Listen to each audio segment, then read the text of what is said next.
Collectorate సమీపంలో SUDA chairman Narender Reddy పాత్రికేయుల సమావేశం నిర్వహించడం జరిగింది. గత పాలకులు నగరంలో అభివృద్ధి పనుల పేర ప్రజాధనం దుర్వినియోగం చేశారని అంచనాలు విచ్చలవిడిగా పెంచి అశాస్త్రీయంగా నాణ్యత లోపంతో పనులు చేయటం వల్ల 2 సంవత్సరాలు గడవక ముందే ఎక్కడివి అక్కడ ఊడిపోతున్నాయి. వీటి మీద విచారణ జరిపించాలని సిటీ కాంగ్రెస్ అధ్యక్షులు సుడా చైర్మన్ కోమటిరెడ్డి నరేందర్ రెడ్డి ఆధ్వర్యంలో కలెక్టర్కు ఫిర్యాదు చేయడం జరిగింది. ఈ కార్యక్రమంలో ఎండి కజావుద్దీన్, కురివి అరుణ్ కుమార్, శ్రవణ్ నాయక్, చెర్ల పద్మ, కట్ల సతీష్, దన్నా సింగ్, కమరుద్దీన్, షబానా మహమ్మద్, జ్యోతిరెడ్డి, మొల్కాల కవిత, తిరుమల హసీనా, బుర్రా పోచయ్య, సుదర్శన్, నెల్లి నరేష్, వంగల విద్యాసాగర్ తదితరులు పాల్గొన్నారు. పరిస్థితులలో ఇలా ఒక్క రూపాయి కూడా రాలేదని ఏ ముఖం పెట్టుకుని మాట్లాడుతుందని చెప్పి అడుగుతా ఉన్నాం. అదేవిధంగా పట్టణ ప్రగతికి సంబంధించి దాదాపు 2.5 కోట్లు విడుదల చేయడం జరిగింది. అదేవిధంగా సిఎంఎస్కి సంబంధించి 32 కోట్లు గ్రాంట్ ఇవ్వడం జరిగింది. త్వరలో ఆ 32 కోట్లను ప్రభుత్వం రిలీజ్ చేయడం జరుగుతుంది. ఈ విధంగా చిత్తశుద్ధితోటి అదేవిధంగా మా సుడాకు సంబంధించి ఎక్కడ అయితే అత్యవసర పనులు అవసరం ఉన్నాయో అక్కడ కూడా దాదాపు 5.5-6 కోట్ల రూపాయలు ఇప్పటివరకు వెచ్చించడం జరిగింది.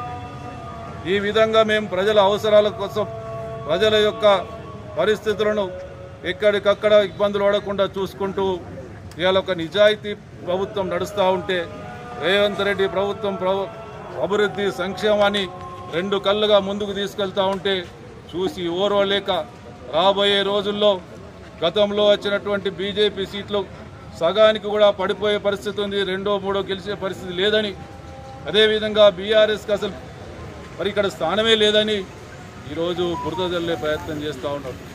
ఎవరెన్ని కుట్రలు చేసినా రాబోయే రోజుల్లో కాంగ్రెస్ పాలక వర్గం మరి ఖచ్చితంగా బల్దియా మీద కాంగ్రెస్ జెండా ఎగరేయబోతా ఉంది. దీన్ని ఎవరు ఆపలేరు.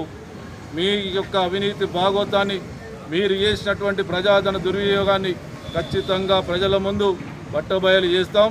తగు విచారణ జరిపించమని మేము వేడుకుంటున్నాం. తగు విచారణ జరిపిన తర్వాత ఖచ్చితంగా మీరేందో మరి ప్రజలకు తెలవాల్సిన అవసరం ఉందని చెప్పి సందర్భంగా తెలియజేస్తూ, ఇప్పటికైనా కూడా ఇంకొకరి మీద బురద జల్లే బదులు మీ చీకటి ఒప్పందాలు ఇవాళ ప్రజలందరూ గమనిస్తూ ఉన్నారు.